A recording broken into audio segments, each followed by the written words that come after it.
ISIS coalition. In the wake of the Trump administration's unilateral and misguided exit from the Iran nuclear deal, we made clear there was a path to mutual return to compliance if Tehran was willing to take the steps necessary. At the same time, we strengthened America's robust sanctions regime on Iran and delivered on President Biden's commitment. You will forever be known as Bloody Blinken, Secretary of Genocide. You have the blood of hundreds of thousands of innocent people on your hands. We have spent Thank you. I respect your views. Please allow me to share mine. Thank you. Appeal to your humanity in front of your house. We've written you letters. We've held car rallies. The blood of innocent civilians, of children, is on your hands. We will not forget. We will not forget. We will hold you accountable. We will hold you accountable. Bloody Blinken, Secretary of Genocide. So to continue. At the same time, we strengthened America's robust sanctions regime on Iran and delivered on President Biden's commitment that Iran would not obtain a nuclear weapon on his watch.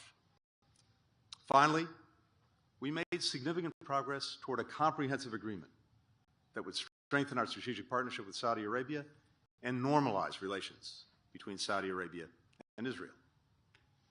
On October 10th, 2023, I was scheduled to travel to Israel and Saudi Arabia to help close remaining gaps in the normalization deal, and in particular, to pursue agreement on one of its essential components, a credible pathway to a Palestinian state with ironclad security guarantees for Israel.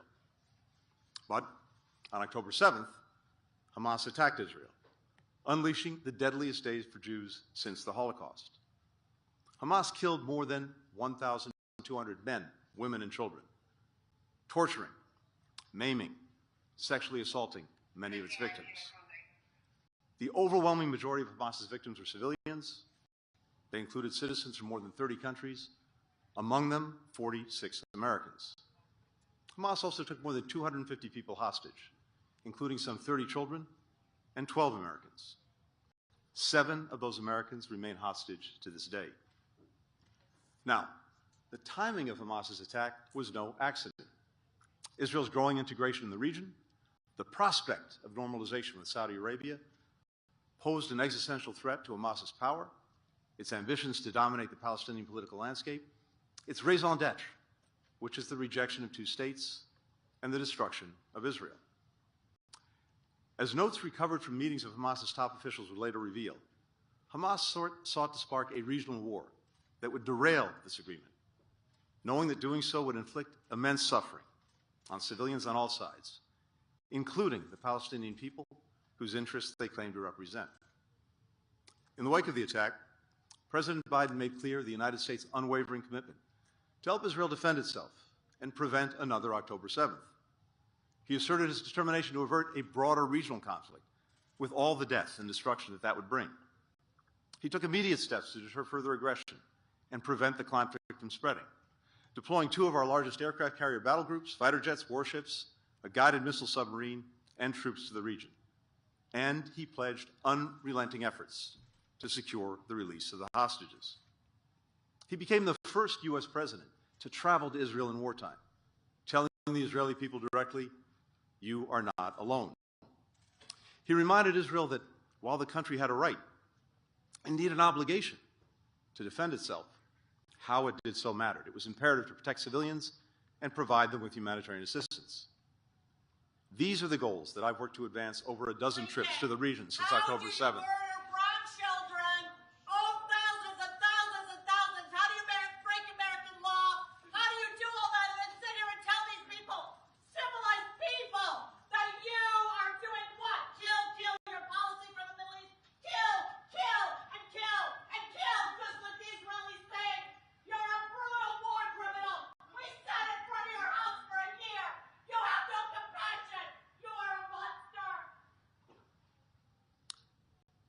All of this has been part of an all-of-administration effort, led by President Biden, including Jake Sullivan, Bill Burns, Lloyd Austin, Brett McGurk, Amos Hochstein, Barbara Leaf, and our diplomats across the region and around the globe. Now, more than 15 months later, Hamas's military and governance capacity has been decimated, and the masterminds behind the attack have been killed. Tehran is on its back foot. Its 2 missile attacks on Israel were thwarted by a coalition of regional partners that we assembled. Israel's response, which we played a central role in shaping, demolished Iran's air defenses, left Tehran's most sensitive military sites exposed and vulnerable, and sent a clear message of deterrence, while at the same time avoiding a dangerous escalatory cycle. Hezbollah, Iran's most powerful proxy, is a shadow of its former self. Its leadership eliminated. Its terrorist infrastructure of tunnels and weapons manufacturing ravaged. In Lebanon, Hezbollah's battered forces have retreated north of the Litani River as part of a U.S.-brokered ceasefire agreement. After Iran spent decades pouring billions of dollars into propping up Assad's murderous machinery, the Assad regime has fallen, and Tehran has retreated from Syria. None of Assad's patrons, not Iran, not Russia, not Hezbollah, were in a position to save him this time. All were bogged down in crises of their own making, which the United States effectively exacerbated. Iran has lost its overland supply route to Hezbollah. Many of the Assad regime's bases, weapons factories, and weapons, including illegal chemical weapons, have been destroyed by Israel. It's not just what we achieved, but also what we prevented. When I traveled across the region the days after October 7th, I heard from partners a palpable sense of alarm that regional war was coming. The combination of American diplomatic and military action and assistance to preserve and strengthen Israel's deterrent helped prevent that from happening in the weeks after October 7th and at multiple charged moments since. America's allies and partners, particularly in the Middle East, have taken note of who they can rely on to stand by their friends and who they cannot. Which powers work to diffuse crises and which powers stand back and do nothing, or make problems worse. The balance of power in the Middle East is shifting dramatically, and not in the way Hamas and its backers hoped or planned. And yet, the region remains rife with risk, from Syria's fragile political transition to Iran's desperation to restore its deterrence with all that could imply for its nuclear ambitions, to the Houthis' ongoing attacks on Israel and international shipping, to a dearth of opportunity, the repression of dissent and human rights in several countries. What's more, while the strategic gains made over the last 15 months are real, they have come at tremendous and excruciating costs. For the families of the kibbutzim, the concert goers, the children, the soldiers killed on October 7th attack, unfathomable grief persists.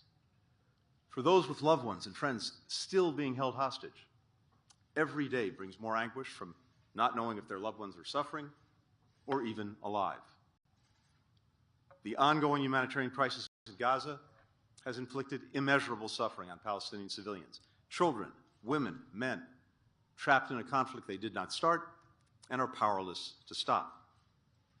Tens of thousands of people killed in Gaza.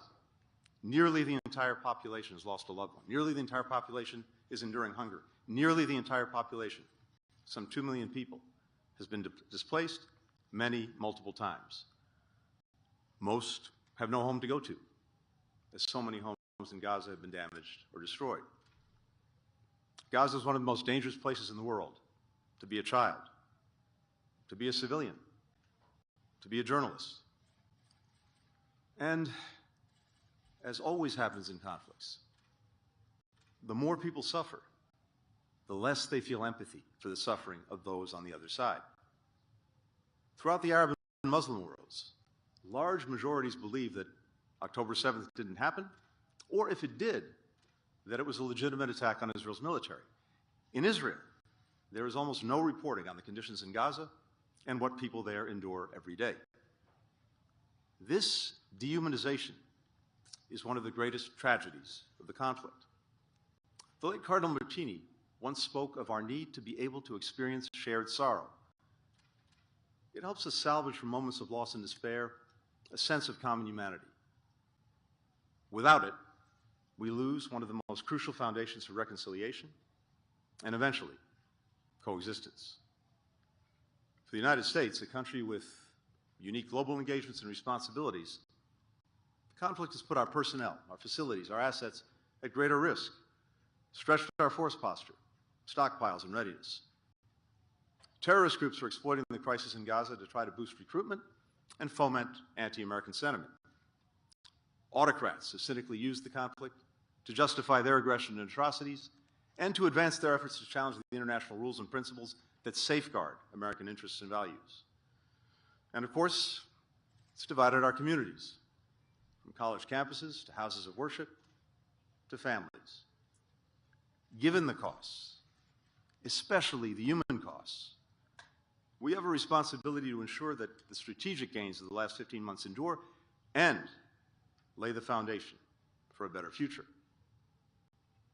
All too often in the Middle East, we've seen how the shoes of one dictator can be filled by another, or give way to conflict and chaos. How a nation can expel one outside power only to see another take its place. How stamping out one terrorist group can spawn even more lethal successors. So our imperative is not to turn back the clock to the way things were before October 7th. It's to forge a new reality for the Middle East in which all people are more secure, all can realize their national aspirations, all can live in peace.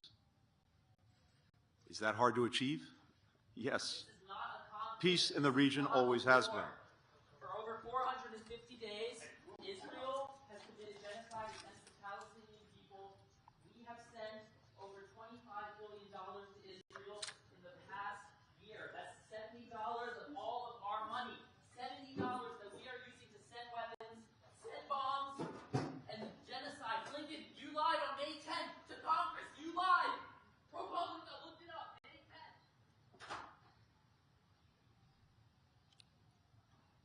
Is it hard? Yes. Is it impossible? No. Is it necessary? Absolutely yes. And that's why we pursued three interrelated diplomatic goals: brokering an enduring solution to the Israel-Hezbollah conflict, ending the war in Gaza, normalizing relations between Israel and Saudi Arabia, which will provide Palestinians and Israelis with the incentives and reassurances that they need to achieve their long-sought national aspirations. Israel has lived for far too long with an unsustainable situation in its northern border. Hezbollah, a terrorist organization whose stated goals include the destruction of Israel, controlled large swaths of Lebanon's territory, including lands south of the Litani River, in violation of the UN resolution that ended the last war between Israel and Hezbollah. Land Hezbollah used, with Iran's support, to train fighters, to stockpile arms, to build weapons and tunnels, to carry out deadly attacks on Israel. Starting on October 7th, Hezbollah launched thousands of missiles at Israeli communities without provocation, pledging to continue its attacks until Israel ended its military operation in Gaza. Hezbollah's aggression has come at grave cost for Israelis and Lebanese people alike. Some 70,000 Israelis have been forced from their homes along Israel's northern border. In Lebanon, thousands have been killed, a quarter of Lebanon's population displaced. Our goal in seeking a cessation of hostilities was not merely to pause the fighting and avert a broader regional war. Rather, we aim to prevent Hezbollah from reconstituting itself in a way that can threaten Israel or continue to hold the Lebanese state and the Lebanese people hostage. And we wanted to create conditions allowing displaced Israeli and Lebanese families to return safely to their homes. The arrangement that we brokered together with France meets those benchmarks. It empowers the government of Lebanon to retake control of its territory. It provides Lebanon's economy and security forces with much-needed aid and support. It preserves Israel's right to defend itself in accordance with international law. It achieves Israel's aim of delinking hostilities on its northern front from the war in Gaza. Just since the deal was signed, Israeli forces have started to withdraw from southern Lebanon.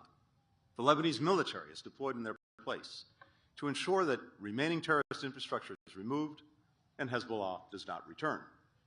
The U.S. and France are working hour by hour to monitor the agreement and to address violations. And now, just 6 weeks after the deal, Lebanon's parliament voted overwhelmingly to elect a new president, the first time the country has had a national leader in more than 2 years.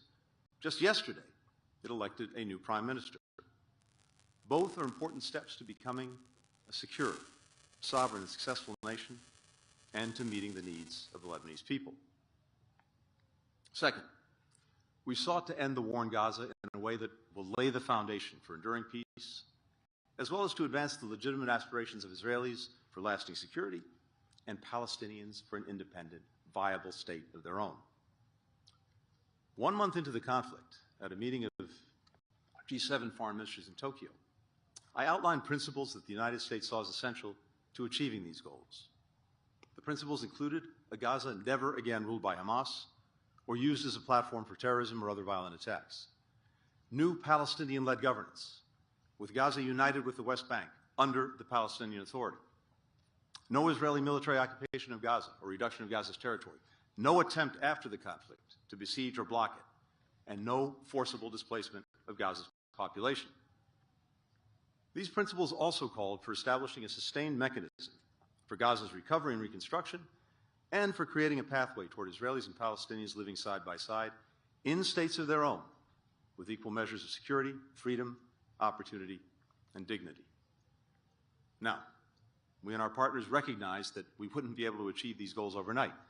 The first step, we have long believed, is to achieve an initial ceasefire, 6 weeks, during which Israel and Hamas stop firing, Israeli forces pull back, hostages start to come home, Palestinian prisoners are released, humanitarian assistance surges into Gaza.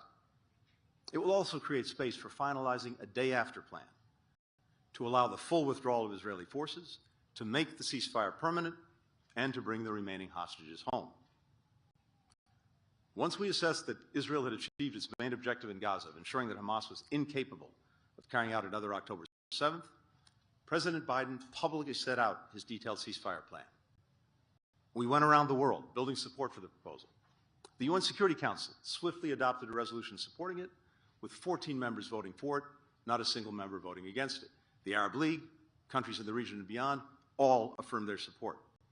Hamas, the lone holdout, but now thoroughly isolated, finally accepted President Biden's framework. In the time since, we've worked relentlessly with Qatar and Egypt to negotiate the details of the agreement and its implementation. Now, at different moments, different parties have made it hard to finalize an agreement, or events have delayed or derailed its completion. For the past several months, Hamas has played the spoiler. But over the past several weeks, our intensive efforts have brought us to the brink of full and final agreement. On Sunday, the United States, Qatar, and Egypt put forward a final proposal.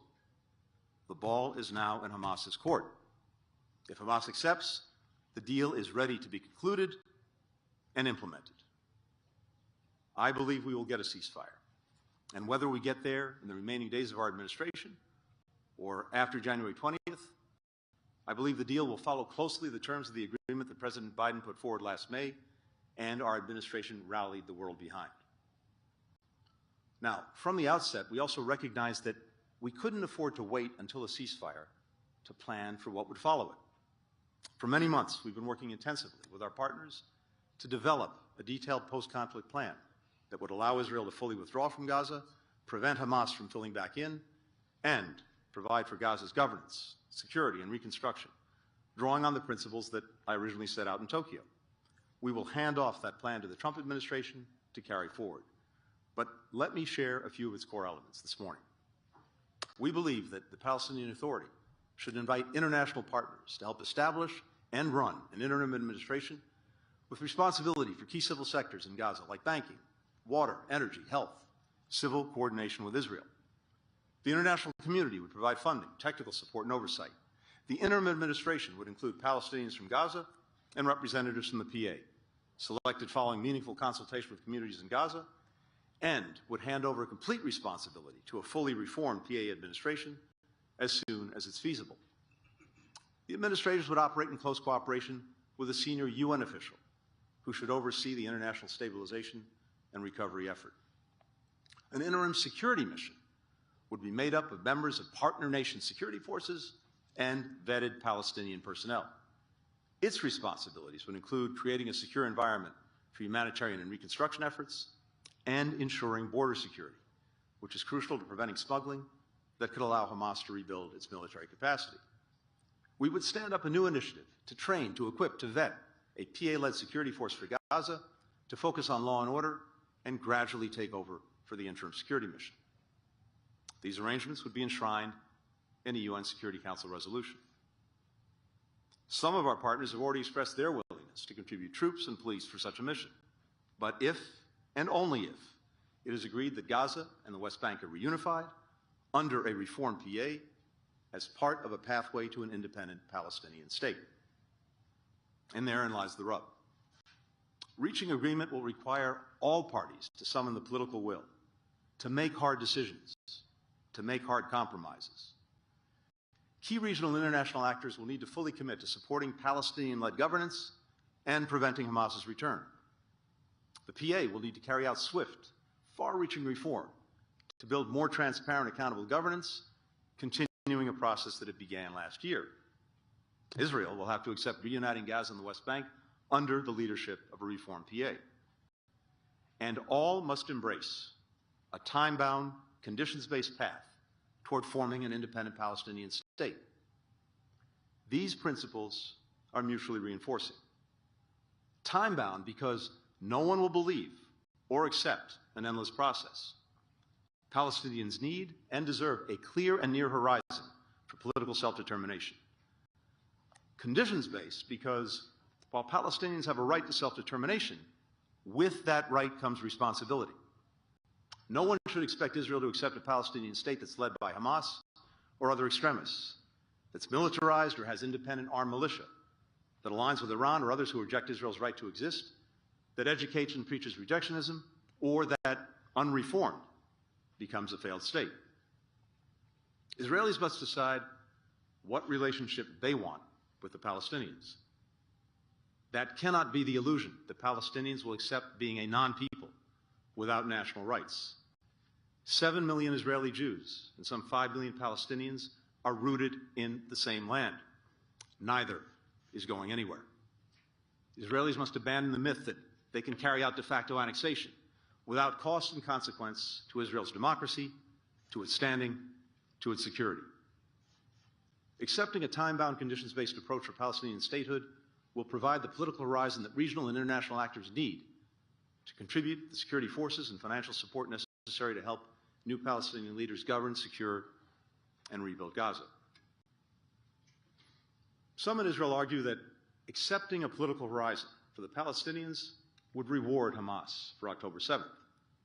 In fact, Hamas has tried to kill the idea of two states for decades. It hoped to destroy the Oslo Accords with relentless suicide bombs. It sought to strangle the Arab Peace Initiative by launching the horrific Passover attacks. Far from rewarding Hamas, accepting a political horizon would be the ultimate rebuke to its nihilistic agenda of death and destruction. We sincerely hope the parties will be prepared to make tough choices going forward. And yet, the unimpeachable reality is that up to this point, they've either failed to make these difficult decisions or acted in ways that put a deal and long-term peace further from reach. Israel's government has systematically undermined the capacity and legitimacy of the only viable alternative to Hamas, the Palestinian Authority. Consider funding. Israel continues to hold back PA tax revenues that it collects on behalf of the Palestinians, funds that belong to the Palestinians and that the PA needs to pay people who provide essential services like health care and security in the West Bank, which is vital to Israel's own security.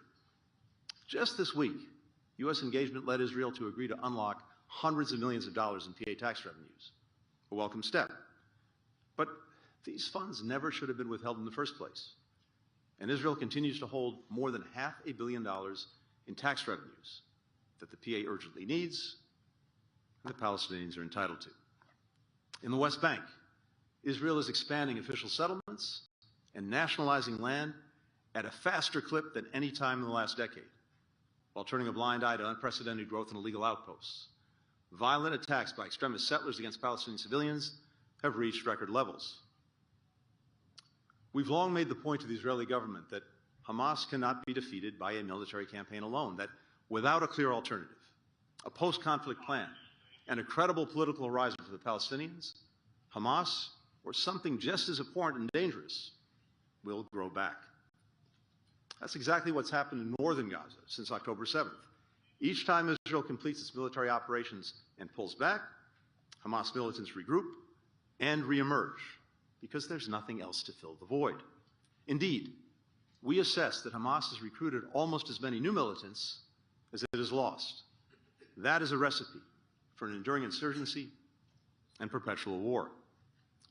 The longer the war goes on, the worse the humanitarian situation gets in Gaza. Israel faces uniquely challenging circumstances in Gaza. A civilian population trapped there, with Hamas hiding in and under homes, hospitals, schools, and mosques. Indeed, Hamas has cynically weaponized the suffering of Palestinians. In a message that Yahya Sinwar, Hamas's military leader at the time, sent to mediators, he called the death of Palestinian civilians, and I quote, necessary sacrifices, and said the more innocent Palestinians were killed, the more Hamas would benefit. These profound challenges notwithstanding, Israel's efforts have fallen far short of meeting the colossal scale of need in Gaza. We've been clear publicly and privately that there are steps Israel could take to transform the humanitarian situation in Gaza and ensure that critical aid reaches all Palestinians in need. Those include restarting the flow of commercial goods, undertaking pauses in military operations, as it did during the successful polio vaccination campaign, and securing specific corridors for the flow of aid to storage and distribution sites. The suffering of civilians in Gaza is a tragedy in its own right. It's also isolated Israel internationally and imperiled its hard-earned strides toward building relationships in the region. The longer the humanitarian crisis in Gaza goes on, the more Arab countries that recently normalized relations with Israel will face pressure from their populations to walk away. And the greater the risk that Israel's long-standing peace accords with Jordan and Egypt will collapse. The ballast that these partnerships provide for Israel in the region, easy to take for granted, especially for generations who only know a world where these nations are at peace. But their rupture would unleash even greater instability and be incredibly hard to repair. Remaining bogged down in Gaza will harm Israel economically. Already, foreign direct investment and Israel's credit rating have taken real hits. The extended mobilization of reservists is undermining tens of thousands of businesses and private sector productivity. For its part, the Palestinian Authority repeatedly failed to undertake long overdue reforms, like reining in corruption and a bloated bureaucracy, further eroding its support among Palestinians. The PA's refusal to consistently and unequivocally condemn Hamas in the killings of October 7th only entrenched doubts among Israelis that the two communities can ever live side by side in peace, as have the PA's payments to the families of terrorists and the anti-Semitic remarks of its leader. Many partners in the region and beyond have also been unwilling to publicly condemn Hamas. Amidst the chorus of condemnation of Israel, the silence about Hamas has been deafening. Where was the sustained and united demand for Hamas to release hostages, to put down its arms? Where was the urgent effort to crack down on the financing, the arms, the materials that Hamas employs to deadly effect? Where was the opprobrium for Hamas's heinous practice of hiding among civilians?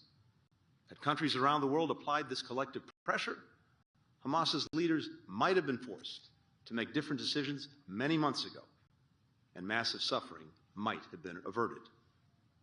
Hamas especially has often chosen to sit back and wait, believing that the more time passed, the more Palestinians in Gaza suffered, the greater the chances that Iran, Hezbollah, and others would feel forced to attack Israel, sparking a wider war, the more international pressure would mount on Israel to unconditionally end its military operation, the greater the likelihood a rift would open between Israel and the United States.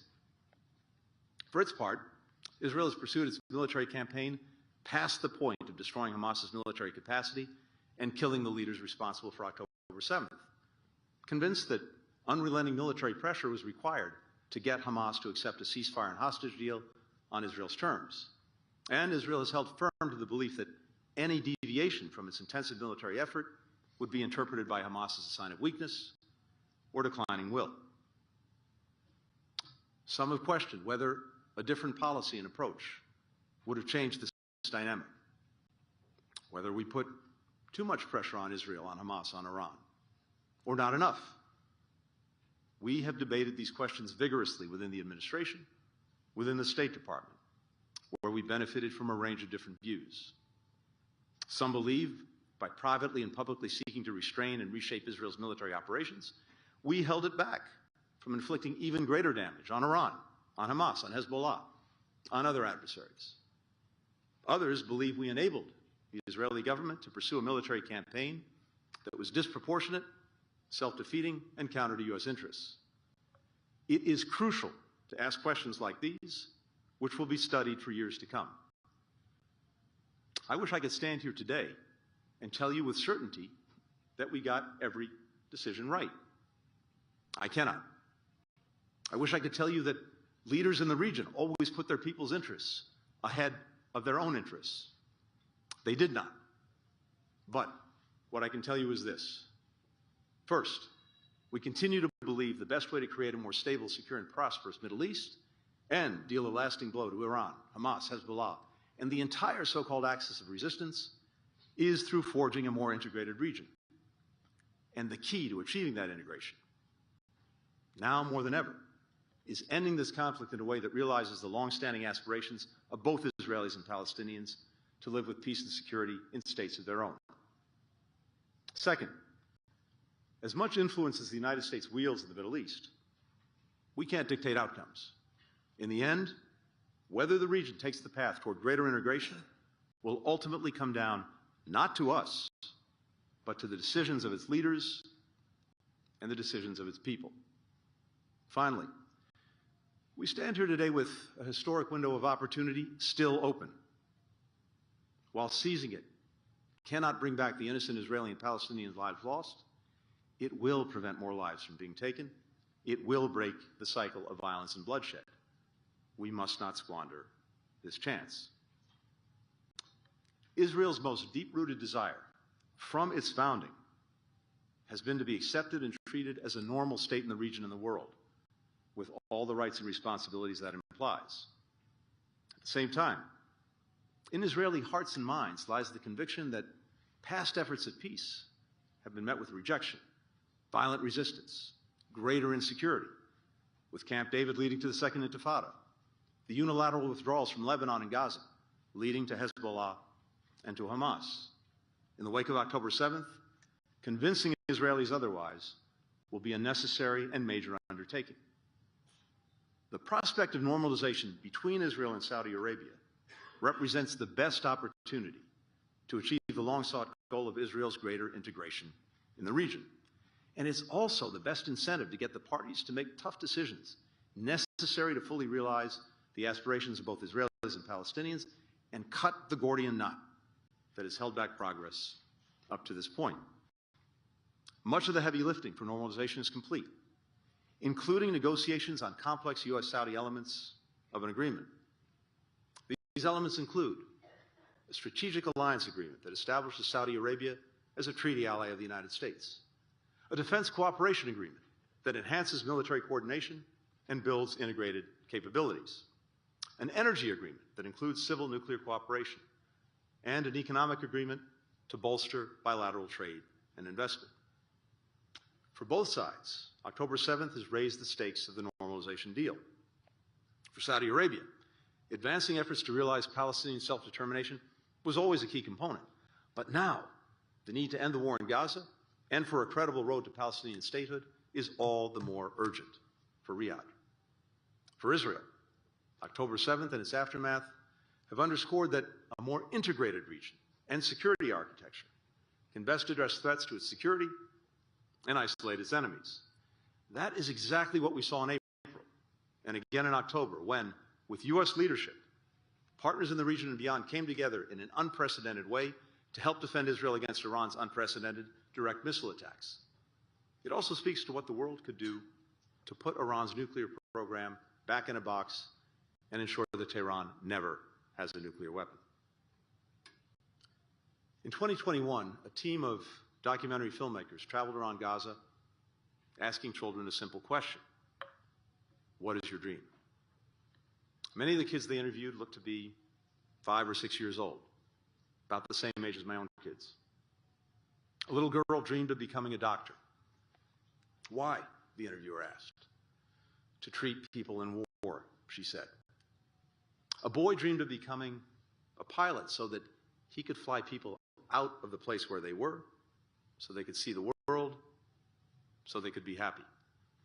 A girl dreamed of being an engineer so she could help rebuild homes that had been destroyed. A boy said his dream was to see the country under my hands develop into a beautiful place. I know Israeli girls and boys have very similar dreams. They dream of no longer saying goodbye to older siblings and parents going off to war, of not spending nights in bomb shelters or getting onto a school bus that's attacked by terrorists. They dream of returning to homes that they fled, of making destroyed communities beautiful again. Another path is possible. We've seen it, a path toward greater integration, greater opportunity, toward peace, with lasting security. I believe that because of the foundations we put in place, both before and after October 7th, that path is still open. And I believe that if leaders make the difficult decisions to walk that path, they'll not only have America by their side, but a power that no adversary can match. Generations of young people determined to reject the idea that conflict is inevitable and that enmity is inherited, and brave enough to embrace peaceful coexistence. I thank you very much for listening.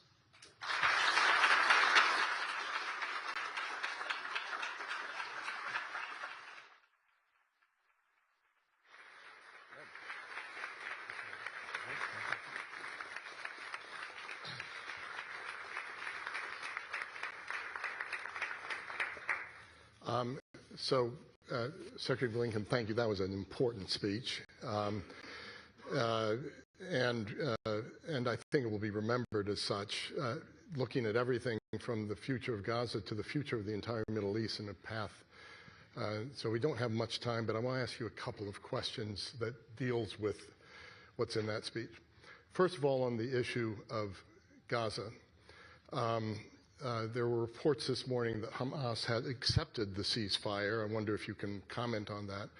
And then in your conversations with Middle Eastern leaders, do you feel that the Middle East, and particularly the wealthier parts of the Middle East, are willing to step in to Gaza if they don't get a firm commitment to what you've just called for, which is a two-state solution from President Netanyahu?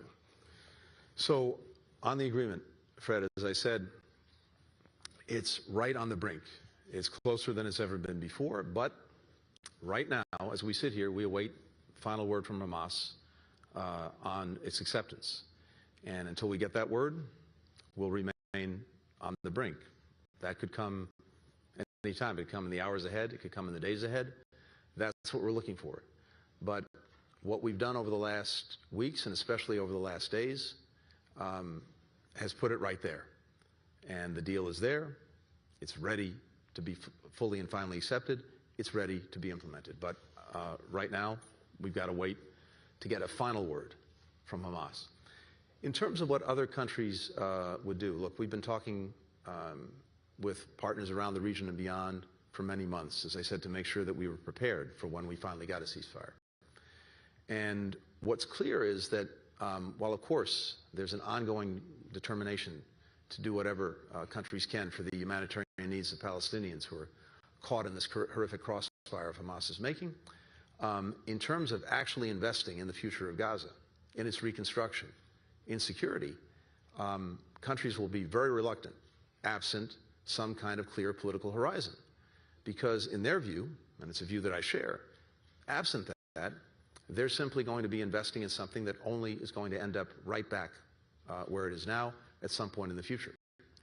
So I think there's a very strong and widely held belief in the region and beyond that dealing with the threat posed by Hamas militarily may be necessary, but it's insufficient. And absent a political dimension, what we're looking at ultimately is an enduring insurgency that will bleed and drain Israel, and a perpetual war. So that is something that is essential to partners throughout the region. What you talked about a little bit less in the speech was Iran. and the pathway to the future that you're painting. A lot depends on which way does Iran go. There have been all sorts of reports about discussions within the Biden administration about potentially even striking nuclear sites in Iran under certain conditions. Can you talk a little bit about what you think the situation is with Iran? How does one look at the nuclear sites? What advice are you going to give those that succeed you in the Trump administration? Look, President Biden's been very clear. He was determined that Iran would not acquire a nuclear weapon on his watch, and it won't. Now, we had a big part of Iran's nuclear program in a box with the Iran nuclear deal. The deal was focused on Iran's fissile material capacity. And what that deal did was to ensure that Iran could not produce fissile material for a nuclear weapon in less than a year's time. And so we would have plenty of time to see it if it broke out of the agreement, and did that. Unfortunately, in pulling out of the deal and not replacing it with anything, Iran's now at a point where it can produce fissile material for a nuclear weapon in a matter of a week or two. Now, it doesn't have the weapon itself. That's another part of the equation. But it's obviously in a much more dangerous place than it was when we had it boxed in with the nuclear agreement. So I think as Iran is looking at this, and as the incoming administration is looking at this, we'll have to see if there's actually an opportunity on the nuclear side to get another deal. President Trump at the time talked about getting a better, stronger deal from his perspective. Okay, let's see. Maybe there's an opportunity to do just that. If not, I know that there's a shared determination across administrations to ensure that Iran never gets a nuclear weapon one way or another. I happen to believe that doing this pursuant to a clear, strong, verifiable agreement is the best way to have something that lasts. But one way or another, there's a determination in the United States across political parties that Iran not get a weapon. So a final question, and then I think we need to let you get back to the important work of bringing all this to a close if we can. The Atlantic Council is a place for dialogue. And what some of us heard today was unfortunate. We're not a bunch of screamers and shouters. We're people who try to argue out what's the right goal. But it doesn't surprise you or me that this region stirs up emotions. This path to the future, and let's not forget where Europe was up until 1945, before the European Union, before NATO, before all of that. You talked, I think, about Soviet normalization almost in that spirit. And some people have talked about a path of integration that could create economic integration in the Middle East, like the European Union, military integration, not a NATO necessarily, but countries coming closer together. Are we closer to that now? Saudi normalization with Israel, the Abraham Accords leading to something a little bit more far-reaching of the sort that you talked about at the end of your speech? Are we further away from everything that's happened in the last couple of years? Look, I believe we're much closer to it. And what we've done over the past 4 years, building on the Abraham Accords, was to try to get to their ultimate realization, which is normalization between Saudi Arabia and Israel. A lot of work went into that, including, as I described, agreements necessary between the United States and Saudi Arabia, as well as between Saudi Arabia and Israel. And as we sit here, it's ready to go. That could move forward tomorrow. But it requires two things. It requires an end to the conflict in Gaza, and it requires a credible pathway to a Palestinian state. So Israelis will have to decide if actually realizing a foundational dream, being integrated into the region, being treated like a normal country, and benefiting from being part of a security architecture that we saw in action when Iran attacked Israel, not once but twice, whether that is worth also the decisions necessary to finally resolve their relationship with the Palestinians, as well as ending the conflict in Gaza.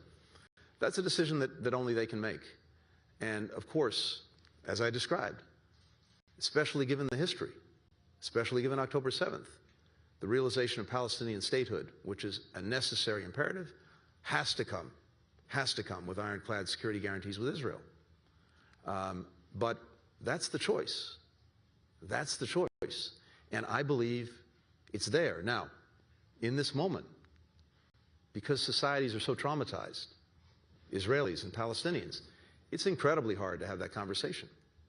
I recognize that, and I spoke to it today, not under the illusion that anyone would hear this and embrace it tomorrow, but at least to set that foundation, because that conversation has to happen. It will happen, and whether that's next week, next year, in a few years, we'll see. But it has to happen. And I believe that the work that we've done and that we'll hand off to the next administration has set a foundation, not only for the conversation, but to actually carry it forward. One of the things I believe strongly, Fred, from my own experience over the last 30 years and looking at the sweep of history, is that there's no such thing as a hereditary enemy, that we are not fated to conflict or animosity. And even what seem to be the most virulent and violent hatreds can go away, can change. These last 4 years, probably two of our closest partners, have been Germany and Japan. Not very long ago, it was a very different world. We take that for granted. We shouldn't.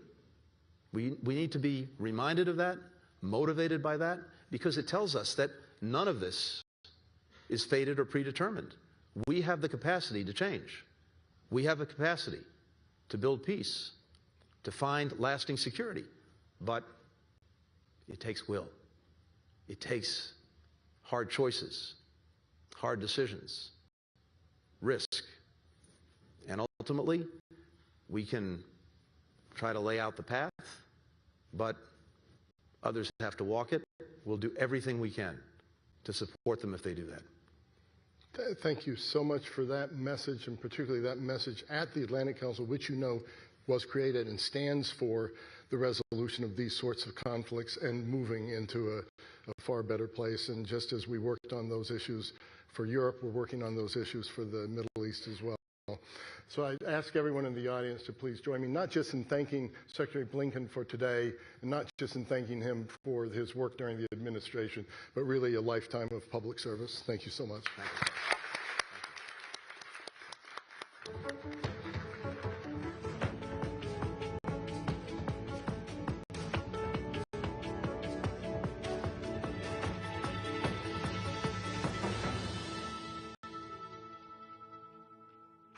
Ladies and gentlemen, please remain seated until the Secretary is left. Please remain seated. Thank you.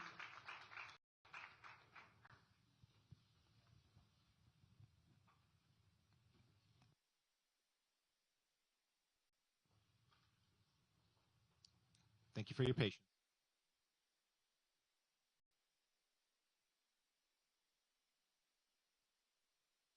Thank you for joining us, everyone. You are free to leave when you please.